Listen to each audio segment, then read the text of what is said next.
Pregação do irmão Marcelo Martins sobre os últimos avisos de Deus antes do decreto dominical, na qual o irmão menciona eventos que acontecerão próximo da implantação da lei dominical, ligando nosso alarme e dizendo que estamos perto do fim. Reforçamos aqui, no entanto, que segundo o espírito de profecia, os principais elementos aglutinadores responsáveis pela união das igrejas sob o manto da Igreja-mãe são a imortalidade da alma e a profanação do sábado. Elementos os quais todas as religiões do mundo seguem, com exceção, é claro, as que guardam o sábado e acreditam na morte como um sono, assim como está na Bíblia. E nesta pregação, o nosso irmão Marcelo acrescenta mais um outro importante elemento que funcionará como um agente catalisador para aglutinar essa união e solidificar o ecumenismo. Confira essa importantíssima pregação sobre o tema: os últimos avisos que precederão o decreto dominical. E eu quero ver com vocês então hoje quais são os avisos especiais de Deus que virão antes do decreto dominical, para que você e eu saibamos quão próximos estamos deste momento. Você pode abrir a sua Bíblia no livro do Apocalipse, no capítulo 16. Eu quero ler ali com você um verso. Eu vou projetar no telão, mas eu gostaria que você acompanhasse aí na sua Bíblia. Apocalipse, capítulo 16. Eu quero ler com você o versículo 13.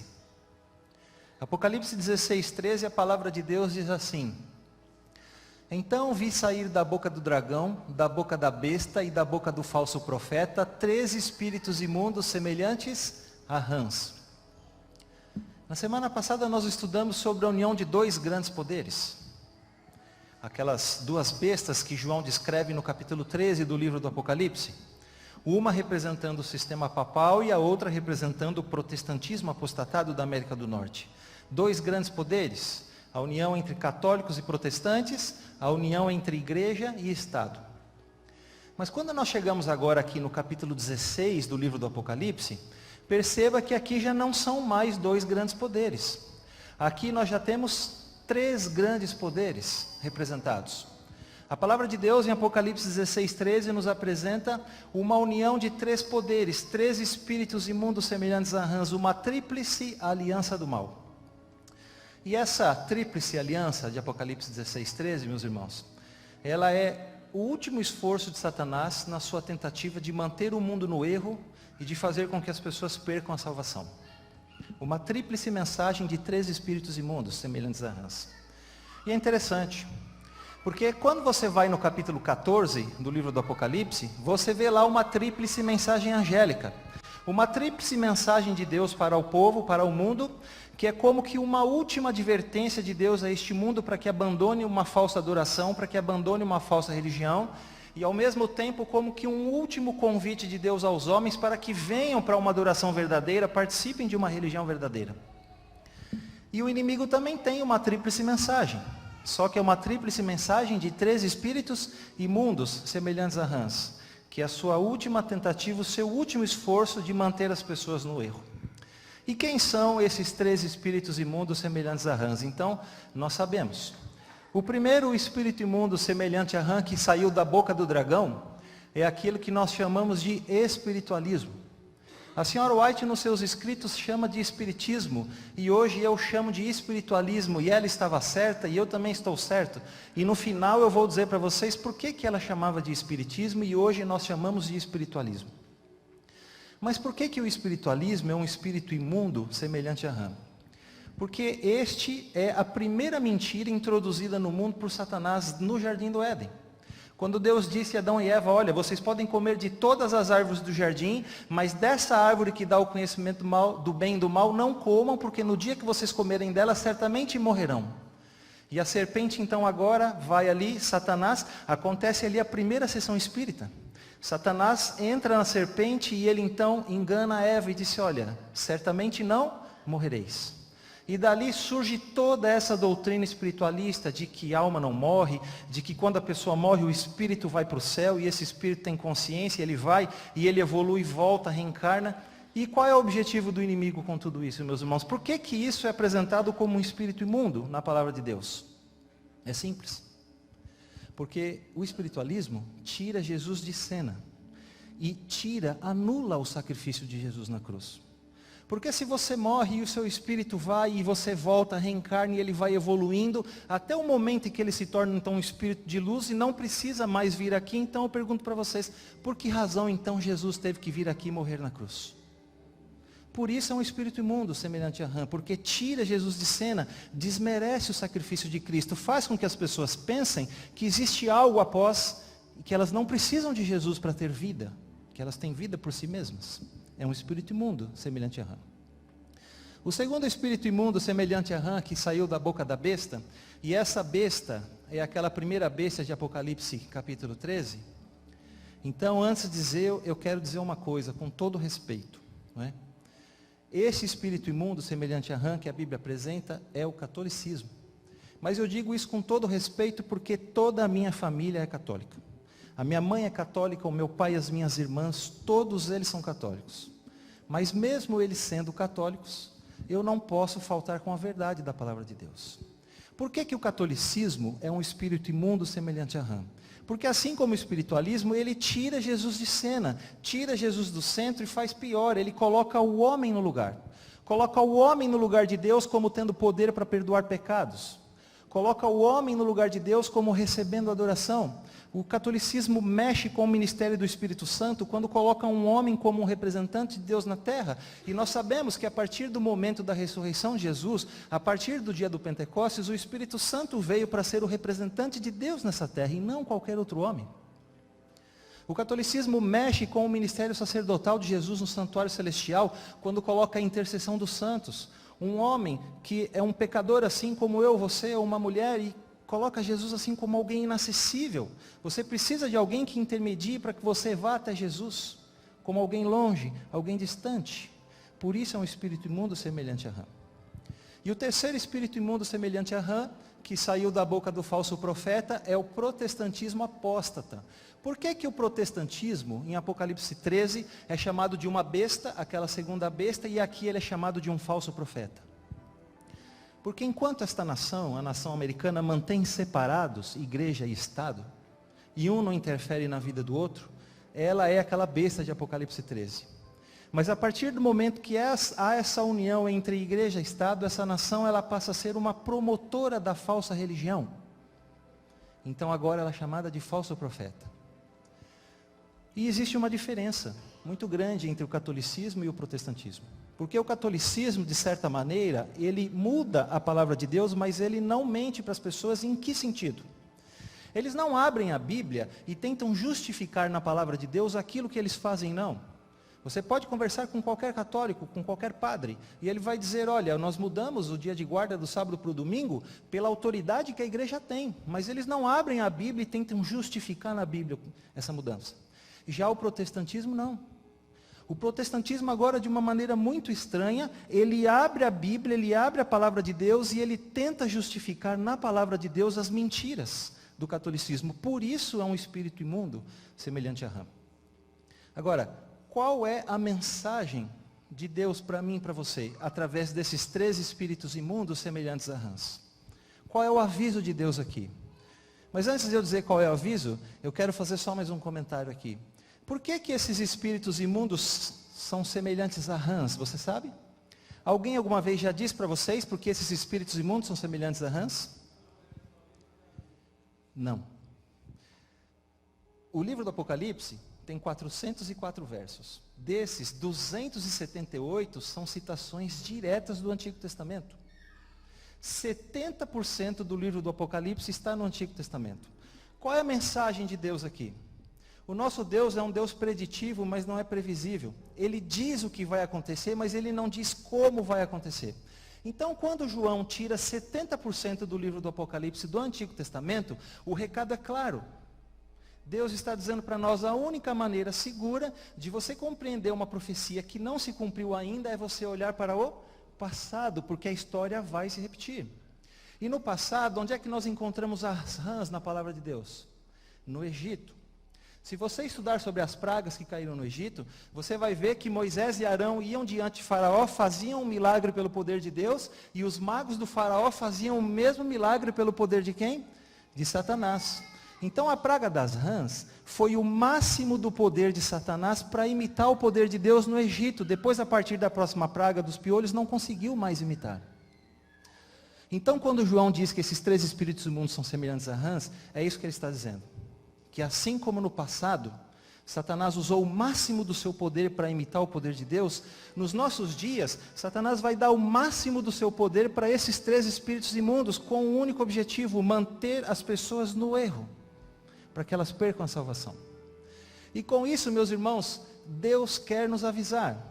Qual é o significado dessa tríplice aliança? Então, é um duplo aviso especial de Deus para nós. E onde é que ele está? Veja. Quando o protestantismo estender os braços através do abismo, a fim de dar uma das mãos ao poder romano e a outra ao espiritismo, esse abismo separou as igrejas por longos e muitos anos. Mas a senhora White está dizendo que chegaria o momento em que o protestantismo iria estender um dos braços através desse abismo para dar uma das mãos ao poder romano, ou seja, ao catolicismo, e estenderia o outro braço através do abismo para dar uma das mãos ao protestantismo apostatado. Então veja que ela está falando aqui da mesma coisa que João em Apocalipse 16:13. Agora, quando nós virmos isso, então, o que é que Deus quer nos avisar? Podemos saber que é chegado o tempo das operações maravilhosas de Satanás e que o fim está próximo. Livro Testemunhos Seletos, volume 2, página 141. A tríplice aliança significa 2 coisas. Primeiro, o fim está próximo. Segunda, é chegado o tempo das operações maravilhosas de Satanás. É por isso que você está vendo hoje no mundo religioso essa verdadeira cruzada de fenômenos sobrenaturais. Pessoas expulsando demônios, pessoas fazendo curas, milagres. Porque nós estamos vivendo no tempo das operações maravilhosas de Satanás e o fim está próximo. E essa cruzada de fenômenos sobrenaturais, ela não vai diminuir nem parar, ela só vai aumentar cada vez mais, até o dia da volta de Jesus. Quando Jesus esteve aqui, meus irmãos, o que foi que ele disse sobre os milagres de hoje? O que Jesus disse sobre esses milagres de hoje? Está em Mateus 24:24. Porque surgirão falsos cristos e falsos profetas, operando grandes sinais e prodígios para enganar, se possível, os próprios eleitos. 3 coisas eu gostaria de destacar para você aqui nesse texto. 3 coisas. Primeiro, milagres são um sinal do fim do mundo e da volta de Jesus. É isso mesmo que você está vendo e ouvindo. Milagres são um sinal do fim do mundo e da volta de Jesus. Porque quando foi que Jesus proferiu esta frase? Ele estava respondendo à pergunta dos apóstolos. Dize-nos quando sucederão essas coisas e que sinais haverá da tua vinda e da consumação dos séculos. Então Jesus responde, e dentro da resposta ele diz essa frase, olha, vão surgir falsos cristos, falsos profetas, fazendo grandes sinais e prodígios para enganar, se possível, os próprios eleitos. Então, milagres são sim um sinal do fim do mundo e da volta de Jesus. Mas você pode me questionar e deve. Você pode me questionar e dizer assim, Marcelo, mas espera um pouco, milagres sempre existiram, e é verdade. Milagres sempre existiram. Aliás, quando Jesus esteve aqui, qual foi a marca de Jesus? Eram os milagres. Jesus andou por toda parte expulsando os demônios, curando as pessoas, libertando as pessoas da miséria do pecado. E qual era a marca de Satanás? Era o oposto. A marca de Satanás era a possessão demoníaca, eram as doenças, era a miséria espiritual em que as pessoas viviam. Mas acontece, meus irmãos, que depois que Jesus ressuscitou e ascendeu aos céus, sabe o que foi que o inimigo fez? O inimigo agora roubou a marca de Jesus e passou ele a fazer curas e milagres. Alguém já disse isso para você? Você quer ver quem é que faz essas curas e milagres? Você quer ver como o inimigo pode fazer milagres?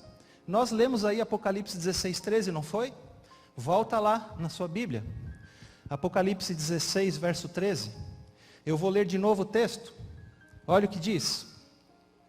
Então vi sair da boca do dragão, da boca da besta e da boca do falso profeta, 3 espíritos imundos semelhantes a rãs. Agora o que é que diz o verso 14? Porque são espíritos de demônios, operadores de operadores de sinais, com um objetivo: enganar as pessoas, manter sob domínio os reis da terra, para juntá-los para a peleja do dia do Deus Todo-Poderoso, a batalha do Armagedon, a última grande batalha entre o bem e o mal. Então veja, milagres simplesmente não são um sinal do fim do mundo nem da volta de Jesus. Mas milagre num contexto ecumênico, milagre num contexto da tríplice aliança de Apocalipse 16:13, eles se tornam sim um sinal do fim do mundo e da volta de Jesus. Esse é o primeiro ponto nesse texto. Segundo ponto, milagres são a marca da falsidade. O que é que diz o texto? Porque surgirão falsos cristos e falsos profetas. O que é falso aqui? São os milagres? Não. Os milagres aqui são grandes. Falsos são os cristos e falsos são os profetas. Quantos aqui nessa noite acreditam que esta seja a igreja de Deus na terra hoje, com a missão de levar o evangelho a todas as pessoas? Acreditam nisso? Então vou perguntar uma coisa para você. Alguma vez você já parou para pensar e para se perguntar por que esta igreja não faz curas e milagres como aquelas que você vê no mundo religioso hoje? Se esta é a igreja de Deus? Por quê? O que é que diz o texto? O texto diz assim: porque surgirá a igreja verdadeira fazendo grandes sinais e prodígios, é isso que diz o texto? Não. O texto diz: porque surgirão falsos cristos e falsos profetas, fazendo grandes milagres, porque nos dias em que estamos vivendo, nos dias dessa tríplice aliança de Apocalipse 16:13, milagres são a marca da falsidade e não a marca da verdade. Esse é o segundo ponto. Terceiro ponto, milagres são enganosos. Por que são enganosos? Porque a mente das pessoas hoje está sendo condicionada a pensar que somente Deus pode fazer o bem, que somente Deus faz milagre. Ninguém diz que o inimigo faz milagre. Me diz uma coisa, quando é que você acha que você vai entrar numa dessas falsas igrejas e você vai ouvir lá que o inimigo faz milagre? Nunca. Até mesmo dessa igreja, raramente você ouve alguém vir ao púlpito e dizer: olha, o inimigo também faz milagre. Muito menos dessas falsas igrejas. Então o que o inimigo faz? Ele põe uma doença, por exemplo, em alguém, fragiliza a pessoa vira um marionete na mão dele, ele leva ela aonde ela quer. E aí quando ela está lá onde ele quer, então agora ele tira. E a pessoa acha que é só Deus que faz o milagre. Ela vai achar: Deus está aqui. Sabe quando ela vai sair dali? Nunca mais. Nunca mais. Milagres são enganosos. Por que são enganosos? O que foi que Jesus disse sobre isso? Mateus 7, 22 e 23.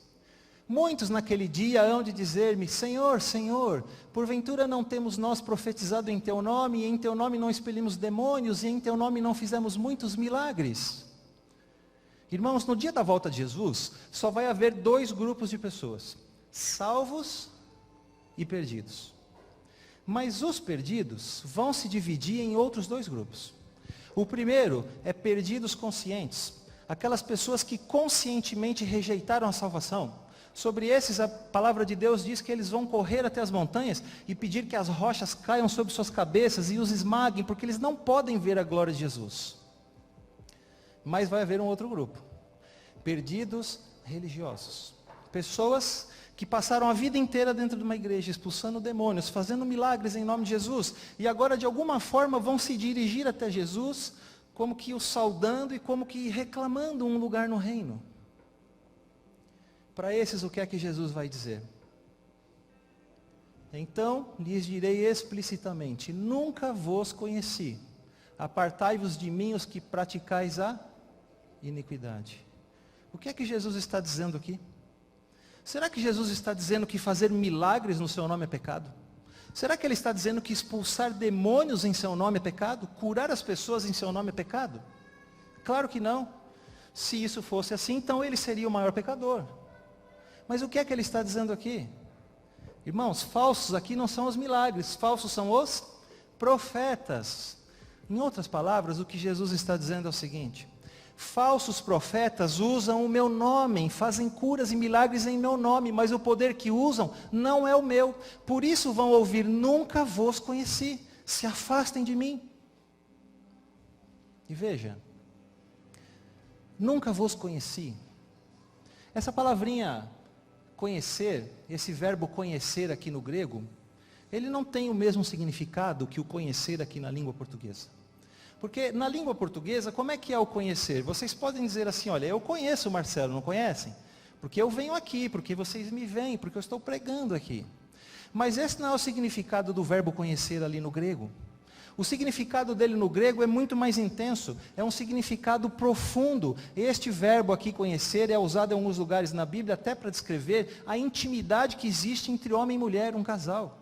Jesus está dizendo isso, olha, se afastem de mim porque vocês não me conhecem, vocês não têm intimidade comigo, não têm relacionamento comigo. E veja que tristeza vai ser isso. Quantas e quantas pessoas, quando virem Jesus voltando, vão tentar saudá-lo, passaram a vida inteira numa igreja e agora vão ouvir, não vos conheço. Vocês não têm intimidade comigo. Eram falsos profetas, usavam o nome de Jesus, mas o poder que usavam não era dele. Não era dele. E quando a gente se depara com tudo isso, a gente fica pensando assim, mas como isso é possível? Como é que isso vai acontecer? Como é que pode haver essa tríplice aliança entre catolicismo, protestantismo e espiritualismo, não é? Você nunca se perguntou isso aqui? Como é que se dará a união das igrejas? Como é que ela vai acontecer? Qual é o cimento, qual é a força que vai unir os cristãos? Então, meus irmãos, eu sempre tive essa dúvida na minha cabeça.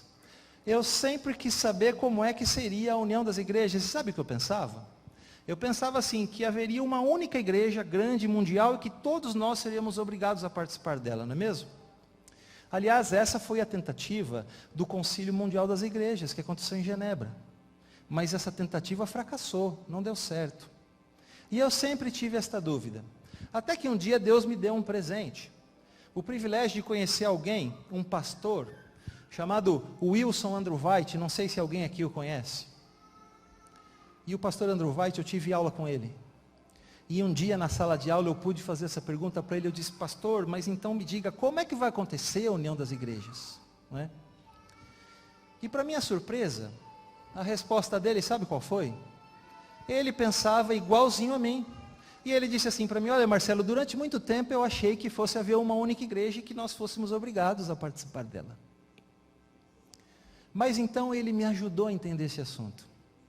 O pastor Andrew White, ele fez teologia ali no UNASP em Itapecerica, no final da década de 60, se formou pastor, depois logo em seguida fez o mestrado, e no ano seguinte ele foi para os Estados Unidos fazer o seu doutorado. Mas ele não fez o seu doutorado na Universidade de Andrews. Ele fez o doutorado numa universidade que não era adventista, que fica em Chicago. E antes que você me pergunte, eu já digo, por que ele não fez o doutorado na Andrews? Porque naquela época, no final da década de 60, começo da década de 70, ali não havia doutorado ainda na Andrews. Então ele teve que fazer o seu doutorado numa universidade não adventista que ficava em Chicago. E lá nessa universidade, o pastor Andrew White tinha um conselheiro doutoral que se chamava Dr. Egon Geddes. Alguém aqui alguma vez já ouviu falar em Dr. Egon Geddes? Ninguém? Então vou dizer para vocês quem era, ou quem é, não sei se ele ainda é vivo, o Dr. Egon Geddes. Ele era um alemão, 6 anos mais velho que o pastor Andrew White. O pastor Andrew White hoje deve ter, eu acho, uns 80 anos, então Egon Geddes, se estiver vivo, deve ter uns 86 anos. Mas o fato é que naquela época os dois eram muito novos. O pastor Andrew White tinha 30 anos, o Dr. Egon Geddes tinha 36 anos. Mas mesmo sendo muito novo, este homem, ele já tinha 2 doutorados. Um feito na Alemanha, outro feito nos Estados Unidos. E naquela época, meus irmãos, ele era nada mais, nada menos do que o representante de todos os teólogos protestantes dos Estados Unidos da América junto ao Vaticano. Então, quando tinha uma reunião ecumênica no Vaticano, Dr. Egon Geddes é que ia, participava representando todos os teólogos protestantes da América do Norte. Depois, quando ele voltava, então ele difundia o ecumenismo, a união das igrejas na América do Norte. E o pastor Andrew White fez a pergunta a ele. Dr. Egon Geddes, o senhor acredita mesmo que vai haver essa união das igrejas? E sabe qual foi a resposta dele? A resposta dele foi assim, Wilson, eu hoje já sou muito mais católico do que protestante. E ele disse assim, hoje está acontecendo um fenômeno. Veja, nós estamos falando do final da década de 60, começo da década de 70. E ele disse, hoje está acontecendo um fenômeno, e sabe qual é? os líderes das igrejas estão se unindo. Veja, nós sabemos que nem todos os membros das igrejas vão se unir, mas isso não importa, porque o importante está acontecendo, os líderes estão se unindo, e quando os líderes se unem, as massas sempre seguem o seu líder, percebe? As massas sempre seguem o seu líder. E aí o pastor Andrew White fez outra pergunta, então se o senhor acredita mesmo que vai haver essa união das igrejas, então me diga, qual é a força, qual é o cimento que está unindo os cristãos? E veja qual foi a resposta do Dr. Egon Guedes lá no final dos anos 60. O carismatismo é a grande força que está unindo os cristãos. O carismatismo. O que é o carismatismo? O carismatismo vem da palavra grega carisma, e carisma significa dons do Espírito Santo. O carismatismo envolve todos aqueles que estão em busca dos dons do Espírito Santo, falar em línguas, batismo no Espírito Santo, curas, milagres, profetizar, tudo isso está no manto carismático. E o carismatismo, meus irmãos, ele surgiu no mundo no ano de 1906, na Azusa Street, número 312, em Los Angeles. Surgiu não como uma experiência denominacional, não surgiu como uma experiência de uma determinada igreja, mas surgiu na vida de alguns homens. Primeiro, 2 batistas suecos, de origem sueca, um homem chamado Gunnar Wingren e o outro chamado Daniel Berg. E o carismatismo surgiu desta maneira, na experiência de algumas pessoas, não em uma determinada igreja, justamente porque o objetivo do carismatismo era se tornar interdenominacional, era estar em todas as igrejas, em todas elas. Mas acontece que quando o carismatismo surgiu, lá em 1906, as igrejas protestantes, todas elas fecharam as suas portas ao carismatismo. Não aceitaram porque entendiam que aquilo não era uma manifestação do Espírito Santo de Deus. Não aceitaram. E aí qual foi o resultado? Começam a surgir todas as igrejas pentecostais, uma após a outra. Você sabe qual é a igreja pentecostal mais antiga do Brasil? É a Assembleia de Deus. Ela foi fundada em 1911. Sabe como surgiu a Assembleia de Deus? Esses 2 homens, Gunnar Wingren e Daniel Berg, vieram para o Brasil e foram até a Igreja Batista do Pará, de Belém do Pará. E lá eles se hospedaram no porão da igreja. E eles começaram agora a fazer reuniões de oração no porão da igreja, onde eles impunham as mãos das pessoas, falavam em línguas e as pessoas eram curadas. E em pouco tempo, tinha mais gente falando em línguas no porão da igreja do que assistindo aos cultos lá em cima. E o que a Igreja Batista fez? Expulsou aqueles 2 homens. Expulsou Gunnar Wingren e Daniel Berg, e junto com eles, mais da metade da igreja. E eles atravessaram a rua, entraram na casa de um deles que morava em frente, e ali então surge a Igreja Assembleia de Deus, como uma divisão da Igreja Batista de Belém do Pará. Você sabe qual é a segunda igreja pentecostal mais antiga do Brasil? Congregação Cristã. Também surgiu em 1911. Um homem chamado Luiz Francescon veio de Chicago para São Paulo, foi até a igreja presbiteriana de São Paulo e lá se apresentou como presbiteriano e começou a difundir essas coisas de batismo do Espírito Santo, dom de língua, curas e milagres. A igreja presbiteriana não aceitou, expulsou Luiz Francescon e junto com eles muitos outros, e então surge a Congregação Cristã do Brasil. Lá no começo, todas as igrejas protestantes fecharam as portas ao carismatismo, porque não entendiam isso como manifestação do Espírito Santo de Deus. E aí começam agora a surgir as igrejas pentecostais uma a uma. Assembleia de Deus, Congregação Cristã, Brasil para Cristo, e que se espalharam pelo mundo hoje como uma verdadeira praga na lavoura. E no final da década de 1960, isso começou a mudar. Começou a mudar. E as mesmas igrejas que lá atrás fecharam as portas ao carismatismo, agora começam a abrir as portas e começam a aceitar. E por que agora começam a aceitar? Aqui está. Porque o carismatismo, ele derruba as barreiras que existem entre as igrejas. Ele une as igrejas e mais do que isso, ele reaviva a igreja. E no final da década de 1960, então o carismatismo fez isso aqui, ó. Ele bateu as portas do Vaticano. E o Papa abriu as portas, estendeu os braços e disse: nós temos que dividir com o mundo essa influência do espiritualismo carismático. E veja, hoje, só existe uma única igreja cristã no mundo que não está debaixo do manto carismático. E eu louvo a Deus e dou graças a Deus porque eu e você estamos aqui e fazemos parte dela. Exceção feita a esta igreja, não existe uma única igreja hoje cristã que não está debaixo do manto carismático. Veja a igreja católica, por exemplo. Ela é uma igreja carismática e renovada. E isso chegou aqui no Brasil com quem? Quem foi que trouxe o carismatismo aqui para o catolicismo no Brasil? Vocês conhecem. Aquele padre, Marcelo Rossi. Ele começou a implantar isso aqui. E hoje a igreja católica é uma igreja carismática e renovada. E pasme, irmãos, o número de católicos carismáticos neopentecostais no Brasil é maior do que o número de adventistas do sétimo dia no mundo. Então veja, o carismatismo é o cimento, é a força que está unindo os cristãos. Então, diante disso, o pastor Andrew White agora fez outra pergunta, não é?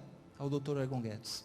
E ele continuou dizendo, e ele disse, olha, Wilson, a união das igrejas não é uma união institucional. Essa tentativa do Concílio Mundial das Igrejas fracassou. A união hoje é espiritual. Então o pastor Andrew White perguntou, olha, se a união é espiritual, então me diga, qual é a experiência espiritual em comum que tem que acontecer para que todos se tornem irmãos?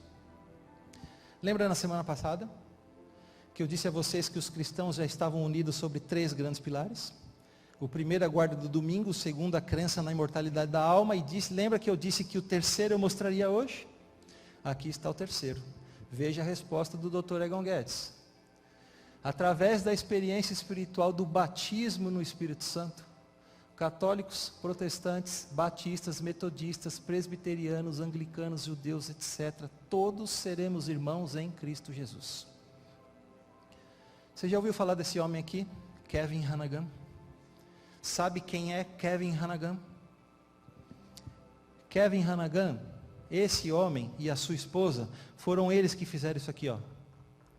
Foram eles que bateram na porta do Vaticano e levaram o carismatismo para dentro do catolicismo.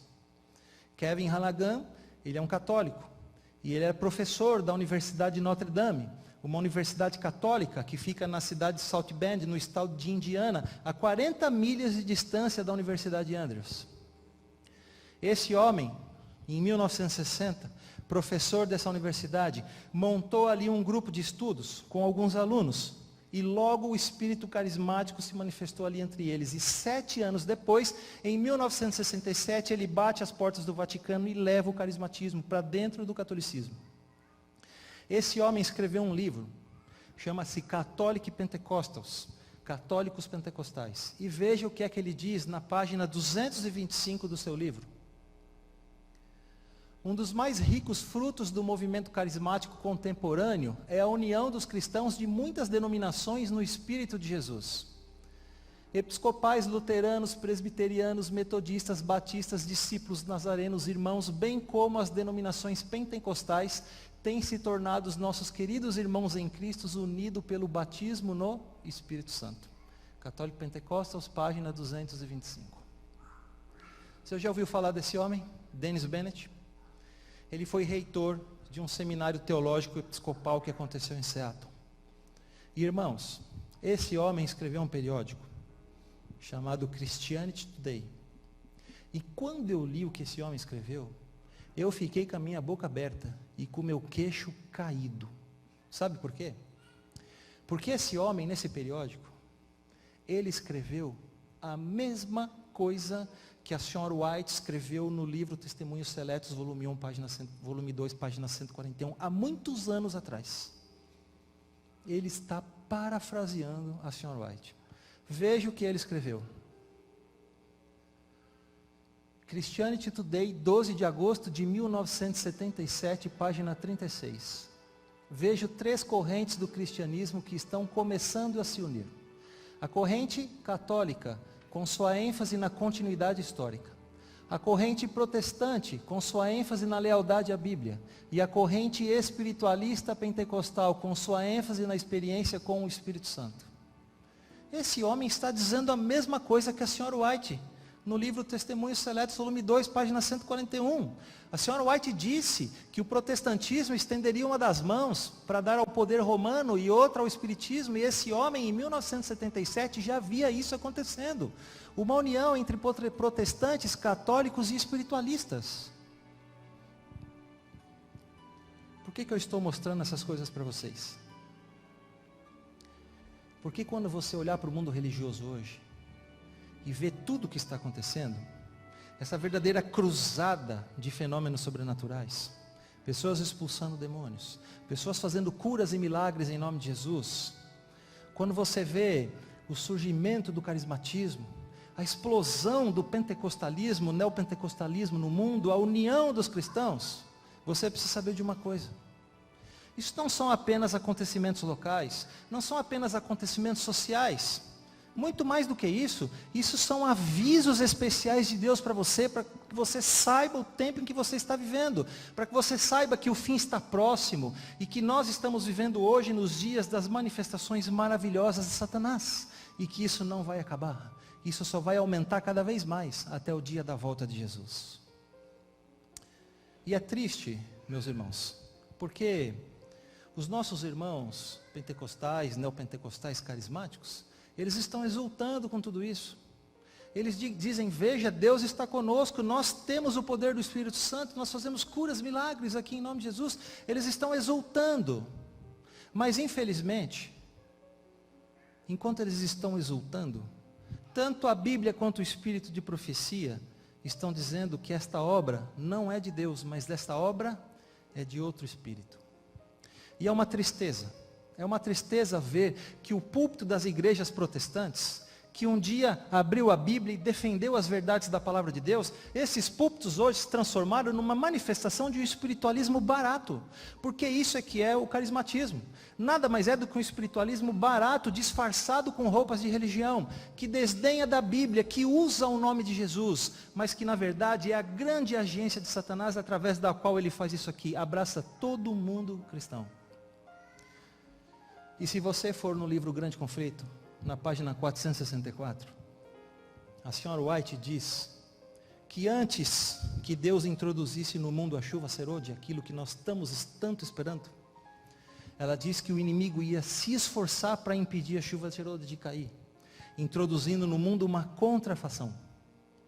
Então, com um profundo respeito, mas com uma tremenda convicção, isso que nós estamos vendo hoje no mundo religioso, carismatismo, pentecostalismo, neopentecostalismo, isso se trata da contrafação de Satanás da chuva serôdia. É o grande braço direito do inimigo com o qual ele abraça todo o mundo cristão. Mas o objetivo de Satanás não é abraçar só os cristãos, ele quer abraçar o mundo inteiro, ele quer abraçar todos os outros que não se unem a uma religião também. E como é que ele vai fazer isso? Como é que Satanás vai unir os cristãos aos professos mundanos? Qual é a ponte que ligará os cristãos professos aos mundanos? Você sabe qual é a ponte? Por isso que nós temos que estudar o livro Grande Conflito. Já estava tudo lá para nós muito antes de acontecer, para que quando acontecesse, nós soubéssemos. Aqui está a resposta. Livro Grande Conflito, página 588. A linha de separação entre cristãos professos e ímpios é agora dificilmente discernida. Os membros da igreja amam o que o mundo ama, e estão prontos para se unirem a ele, e Satanás está resolvido a uni-los em um só corpo, e assim fortalecer a sua causa, arrastando-os todos para as fileiras do espiritismo, ou espiritualismo. Esses são os dois grandes braços do inimigo. Essas são as duas grandes agências de Satanás. Através de carismatismo, pentecostalismo e neopentecostalismo, ele abraça todo mundo cristão, e através do espiritualismo ele faz assim e abraça todos os outros. E assim ele mantém as pessoas no erro, fazendo com que elas percam a salvação. Agora eu pergunto, enquanto o carismatismo é uma força que une os cristãos, o espiritualismo é a ponte que une os cristãos professos aos mundanos, mas eu pergunto, o que é o espiritualismo? Por que que eu chamo de espiritualismo e por que que a senhora White chamava de espiritismo? Então, de novo a resposta está lá no Grande Conflito, página 561. Pouco a pouco ele, Satanás, tem preparado o caminho para a sua obra-prima de engano, o desenvolvimento do espiritismo. até agora não logrou realizar completamente seus desígnios, mas estes serão atingidos no fim dos últimos tempos. O que é o espiritualismo, irmãos? Está aqui, ó. É a obra-prima do engano de Satanás. A obra-prima dele. Agora, por que a senhora White chamava de espiritismo e hoje nós chamamos de espiritualismo? Porque quando ela escreveu esse texto, o espiritismo moderno conhecido eram aquelas pancadas na casa das irmãs Fox em Rochester. Mas isso hoje é apenas uma das mais de 200 manifestações espiritualistas que existem no mundo. Nós estamos vivendo já nos últimos dias e hoje Satanás já desenvolveu o espiritualismo por completo. O espiritualismo hoje, ele pode ser comparado como um grande bolo. E você corta esse bolo em mais de 200 fatias. E cada fatia tem um nome.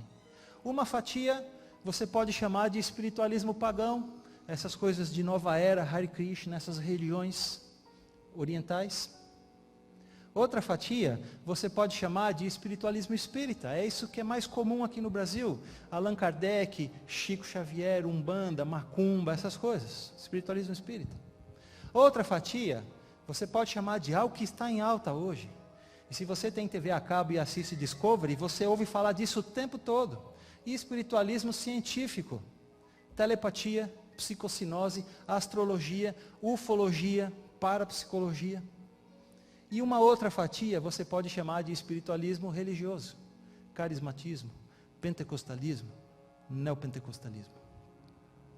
Então, meus irmãos, quando eu olho para o mundo religioso hoje, e vejo todas essas coisas que estão acontecendo, esses curas, milagres, pessoas expulsando demônio, carismatismo, pentecostalismo, neopentecostalismo, espiritualismo, isso não se trata de eventos locais, de acontecimentos sociais ou religiosos, não, é muito mais do que isso. Não se trata de um grupo de pessoas batendo panela na esquina, mas isso são avisos especiais de Deus para você, para que você saiba que o fim está próximo, que você está vivendo no tempo das operações maravilhosas de Satanás, e nós estamos a um passo profético da promulgação de um decreto dominical, a um passo, sabe? Quando eu vejo essas coisas hoje, né, eu fico pensando, veja como o espiritualismo se difundiu no mundo hoje. E talvez a maior ferramenta que Satanás tenha para difundir essa doutrina espiritualista, sejam as telas. As telonas, por exemplo, do cinema. Todos os filmes de Hollywood vêm com um cunho espiritualista, tem essa doutrina embutida. E veja, é interessante ver que hoje o Adventista do Sétimo Dia vai lá assistir essas coisas, não é? Antes não ia, porque Deus não aceitava, mas parece que Deus muda. Parece que hoje Deus não se importa mais com isso. Estamos indo lá ver essas coisas. E quando não vamos, muitas vezes trazemos isso de graça para dentro da nossa casa, também através das telinhas. E talvez, meus amigos, a pior ferramenta que exista hoje para divulgação e expansão disso aqui, seja essa porcaria chamada Rede Globo. Algo que nós não deveríamos jamais ver na nossa casa. E hoje, muitas vezes, nós não só vemos, como ainda deixamos ela ser a babá das nossas crianças. E as nossas crianças crescem assistindo esses filmes, crescem assistindo esses programas, essas novelas. E o que é que eles vão aprendendo? Vão aprendendo que a vida fácil é boa, vão aprendendo que roubar é melhor do que trabalhar, vão aprendendo que o crime compensa, que tudo dá bem no final, que o homossexualismo está tudo certo, não tem problema. Vão aprendendo que eles precisam adquirir coisas, quanto mais coisas o dinheiro puder comprar, melhor, quanto mais possível, melhor. Sentem-se vítimas da sociedade, não têm responsabilidade por nada, se tornam violentos, deixam de lado os valores da família. Que pena. Quando você vê essas coisas, tenha certeza, são avisos especiais de Deus para você, para que você saiba que o fim está próximo.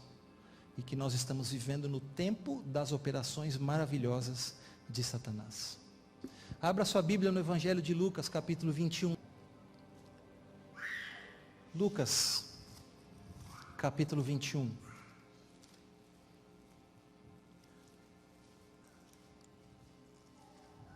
Eu quero ler para você, verso 29. Lucas 21, 29, a palavra de Deus diz assim: ainda lhes propôs uma parábola dizendo: vede a figueira e todas as árvores. Quando começam a brotar, vendo, sabeis por vós mesmos que o verão está próximo. É uma parábola. O Senhor Jesus está dizendo: olha, quando vocês veem os frutos brotando, vocês sabem que o verão está chegando, porque não é assim que acontece na natureza. No outono, no inverno, as folhas caem, as árvores parece que perdem a vida, depois vem a primavera, tudo ressurge, e quando o fruto está lá, começa a crescer agora, então você sabe, o verão está chegando.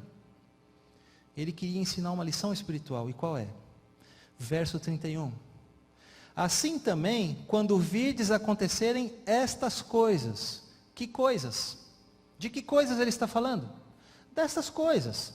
Quando vocês virem acontecerem essas coisas, pentecostalismo, neopentecostalismo, carismatismo, ecumenismo, união das igrejas, explosão do espiritualismo no mundo, união dos cristãos. Quando vocês virem essas coisas acontecerem, sabei que está próximo o reino de Deus. Verso 28. Ora, ao começarem essas coisas a suceder, exultai e erguei a vossa cabeça, porque a vossa redenção se aproxima. E verso 27, então se verá o Filho do Homem vindo numa nuvem com poder e grande glória. Irmãos, isso aqui é uma grande promessa de Jesus. Uma grande promessa. Ele está dizendo: olha, quando essas coisas começarem a acontecer, não é para você ficar triste, nem chorando, nem preocupado, nem com medo. Mas é para quê? Para você exultar, para você ficar alegre, porque o seu Redentor está voltando. Você vai ver Jesus voltando nas nuvens do céu com poder e grande glória. Você e eu estamos vivendo nos dias da volta de Jesus, eu não tenho dúvida nenhuma disso. É uma grande promessa de Jesus para nós. Mas é muito mais do que isso. É muito mais do que uma grande promessa. Isso também é, sabe o quê? É uma grande advertência. Porque o Senhor Jesus diz assim: olha, quando essas coisas começarem a acontecer, você tem que erguer a sua cabeça, você tem que olhar para o alto. Quando elas começarem a acontecer, irmãos, elas já estão no mundo há mais de 100 anos. O carismatismo já está no mundo há mais de 100 anos, a união espiritual dos cristãos já existe há mais de 50 anos. E ele está dizendo: olha, quando elas começarem a acontecer, você tem que olhar para o alto. O que significa? Vamos todo mundo sair agora lá fora e vamos ficar olhando para o céu até Jesus voltar? É isso que ele está dizendo? Claro que não. Quando ele diz assim, olha para o alto, ele está dizendo, foca nas coisas do céu. Ele está enfatizando a questão do preparo. Do preparo. O Senhor Jesus está advertindo. Quando essas coisas começarem a acontecer, eu e você já temos que estar preparados para encontrar com Jesus. Isso é uma grande advertência. E para nós que somos brasileiros, parece que isso cai muito bem. Porque nós parece que gostamos de deixar sempre tudo para a última hora, não é? Vamos empurrando, dando o nosso jeitinho, né? Não faça isso. O Senhor Jesus está dizendo, não faça isso. Quando essas coisas começarem a acontecer, você já tem que estar preparado, sabe, irmãos? Porque o dia da volta de Jesus, ele não está mais distante de cada um de nós do que o dia da nossa morte. Porque o dia em que nós dormimos o sono da morte, nós não temos mais pensamentos, não temos mais sentimentos, não temos mais dor, mais tristeza, mais alegria, tudo perece. Mas tem uma coisa que nós não temos mais também, e sabe o que é? Nós não temos mais influência do tempo sobre nós. Então quando fechamos os olhos para dormir o sono da morte, pode passar o tempo que for. Quando nós abrirmos os olhos novamente, se estivermos salvos, vamos estar vendo a volta de Jesus. Por isso ele enfatiza a questão do preparo. Por isso você e eu temos que estar preparados hoje para se encontrar com Jesus. Sabe por quê? Porque está iminente diante de nós a hora da tentação que há de vir sobre todo o mundo para tentar os que habitam na terra. Todos aqueles cuja fé não estiver firmemente estabelecida na palavra de Deus serão enganados e vencidos. Satanás opera com todo o engano da injustiça para alcançar domínio sobre os filhos dos homens, e os seus enganos aumentarão continuamente. Só logrará alcançar, porém, o objetivo visado quando os homens voluntariamente cederem às suas tentações. Satanás só tem poder sobre mim e sobre você quando nós voluntariamente cedemos às tentações. Por isso o Senhor Jesus está advertindo. Se a sua fé não estiver firmemente estabelecida no assim diz o Senhor, na palavra de Deus, então você voluntariamente vai ceder às suas tentações. Será que hoje nós estamos tão firmemente estabelecidos na palavra de Deus, a ponto de não ceder mesmo quando a evidência dos nossos sentidos nos levam para o outro lado? Será que hoje nós estamos tão firmemente estabelecidos na palavra de Deus, mesmo quando o nosso coração quer nos levar para lá, e a palavra de Deus nos diz que o caminho é para lá? Nós precisamos estar firmemente estabelecidos na palavra de Deus, ainda que isso vá contra o nosso próprio desejo. Se você fizer isso, então eu vou encerrar mostrando uma promessa linda de Jesus para você, nesse tempo. Veja que promessa maravilhosa. Se você não ceder voluntariamente à tentação, mas se você for esse tipo de pessoa, os que sinceramente buscam o conhecimento da verdade e se esforçam em purificar a alma pela obediência, fazendo assim o que podem a fim de preparar-se para o conflito, encontrarão refúgio seguro no Deus da verdade. Como guardaste a palavra da minha paciência, também eu te guardarei. É a promessa do Salvador. Está no grande conflito 560. E veja que promessa linda. Se você buscar o conhecimento da verdade e purificar sua alma pela obediência. Mais fácil seria a Ele, Deus, Jesus, enviar todos os anjos do céu para protegerem seu povo, do que deixar a alma que nele confia ser vencida por Satanás. Veja que promessa extraordinária. Você tem noção dessa promessa? Você tem ideia do que é essa promessa aqui? Quando eu li essa promessa, sabe do que eu lembrei? Da ressurreição de Jesus. Porque no momento da ressurreição de Jesus, o sepulcro ali estava selado com a rocha, não é? E sabe quem estava lá? Toda a guarda romana estava lá, segurando aquela rocha para garantir que ela não fosse rolada a pedra, para que os apóstolos de Jesus não roubassem o corpo de Jesus. Mas não era só a guarda romana que estava lá. Toda a hoste do mal estava lá. 1/3 dos anjos criados por Deus, que caíram e foram expulsos do céu, estavam lá. O próprio Satanás estava lá. E sabe o que é que eles estavam fazendo lá? Todos eles estavam assim, ó, agarrados naquela rocha, segurando a rocha para que ela não fosse rolada, para que Jesus não ressuscitasse, porque Satanás sabia que se Jesus ressuscitasse, a derrota dele estava selada. Selada. Sabe o que Deus fez? Sabe o que Deus fez? Nesse momento, Deus mandou ali umzinho só um único anjo, magnífico em poder. E quando esse anjo chegou, sabe o que aconteceu? Toda a guarda romana caiu no chão. Toda a hoste do mal foi com a cara na terra. Satanás, esse derrotado, foi com a cara na lama. E o anjo agora rolou a pedra. E sentou sobre a pedra. E cruzou os braços. Como se estivesse desafiando. Eu quero ver qual de vocês vai vir aqui me enfrentar. E colocar essa pedra de volta no lugar. Um só. Um único anjo do Senhor, magnífico em poder, foi o suficiente para jogar toda a hoste do mal com a cara na lama. Mas qual é a promessa aqui? A promessa aqui é mandar um anjo em teu auxílio, é isso? Essa que é a promessa? Não. A promessa de Deus é essa. É mais fácil para Jesus enviar todos os anjos do céu no seu auxílio do que deixar você cair, se você confiar nele, se você se entregar a ele, se você tiver intimidade com ele, se você tiver um relacionamento com ele. Sabe, meus irmãos, hoje os nossos olhos estão vendados. Nós não podemos ver as coisas espirituais. Se pudéssemos, sabe o que veríamos agora? Veríamos anjos e mais anjos do inimigo, tentando entrar por essas janelas, por aquelas portas, arrancar o microfone da minha mão, tirar você daqui, porque eles não querem que você saiba disso. Mas também veríamos, sabe o quê? Anjos e mais anjos do Senhor, magníficos em poder, sentados aqui nesses bancos. Essa igreja está lotada hoje. Porque eles estão aqui, porque eles querem te proteger. Porque você escolheu estar aqui, porque é mais fácil para Jesus enviar todos os anjos do céu, do que deixar você cair em tentação, se você confiar nele.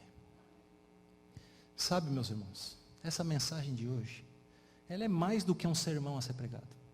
É mais do que uma aula a ser dada, é mais do que um estudo a ser feito. Este é um testemunho de coisas que podem fazer você olhar para o alto e desejar ardentemente a volta de Jesus e ouvir os passos de um Deus que se aproxima e dizer assim: ora vem, Senhor Jesus. E nesses anos, mais do que todas as outras coisas, sabe o que tem que me feito olhar para o alto? As perdas me têm feito olhar para o alto. Não perdas materiais, coisas que o dinheiro compra, não.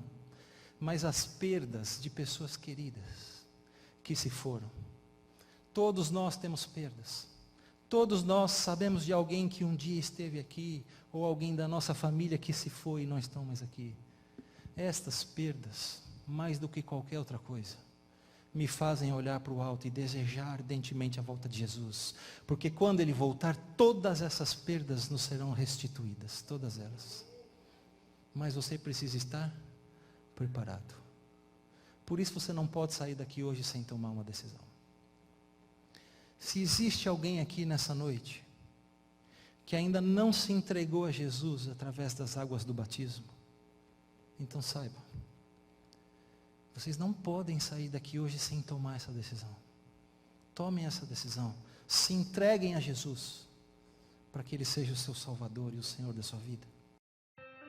E ele disse: acautelai-vos para que não vos enganem, porque muitos virão em meu nome, dizendo: eu sou o Cristo e o tempo está próximo.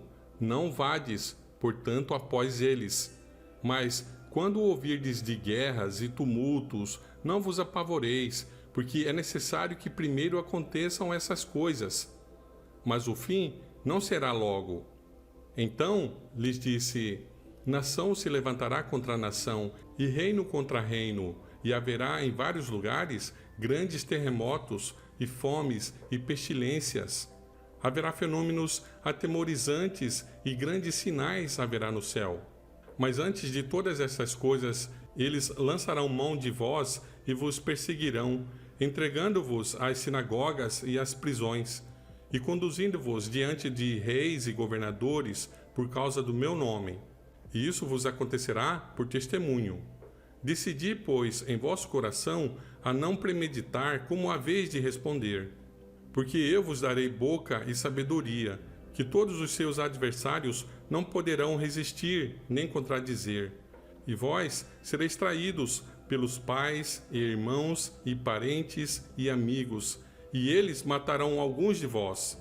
E sereis odiados por todos os homens, por causa do meu nome. Mas não perecerá um único cabelo da vossa cabeça.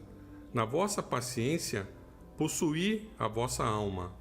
E quando virdes Jerusalém cercada de exércitos, então sabei que é chegada a sua desolação. Então deixai os que estiverem na Judéia fugirem para os montes, e deixai os que estiverem no meio dela saírem, e não deixai os que estiverem nos campos entrar nela. Porque estes são os dias de vingança, para que tudo o que está escrito seja cumprido. Mas ai das grávidas e das que amamentarem naqueles dias, porque haverá grande aflição na terra e ira sobre este povo.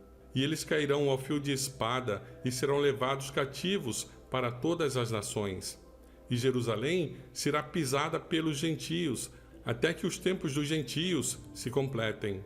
E haverá sinais no sol, e na lua, e nas estrelas, e sobre a terra a aflição das nações, com perplexidade, o mar e as ondas bramindo. O coração dos homens desfalecerão por medo da expectativa daquilo que sobrevirá à terra, porque os poderes do céu serão abalados. E eles então verão o Filho do Homem vindo em uma nuvem, com poder e grande glória. E quando estas coisas começarem a acontecer, olhai para cima e levantai a vossa cabeça, porque a vossa redenção está próxima. E ele falou-lhes uma parábola: olhai para a figueira e para todas as árvores. Quando elas já começam a brotar, as vedes, e por vós mesmos sabeis que o verão está próximo. Assim também vós, quando virdes acontecer essas coisas, sabei que o reino de Deus está próximo. O céu e a terra passarão, mas as minhas palavras não passarão. E tomai cuidado por vós mesmos, para que em nenhum momento os vossos corações sejam sobrecarregados com excessos e embriaguez e cuidados da vida, e aquele dia vos sobrevenha desprevenidamente, porque virá como um laço sobre todos os que habitam na face de toda a terra. Vigiai, pois, orando sempre, para serdes considerados dignos de escapar de todas essas coisas que hão de acontecer, e de estar em pé diante do Filho do Homem. O Senhor te abençoe e te guarde. O Senhor faça resplandecer o seu rosto sobre ti, e tenha misericórdia de ti. O Senhor levante o seu rosto sobre ti, e te dê a paz.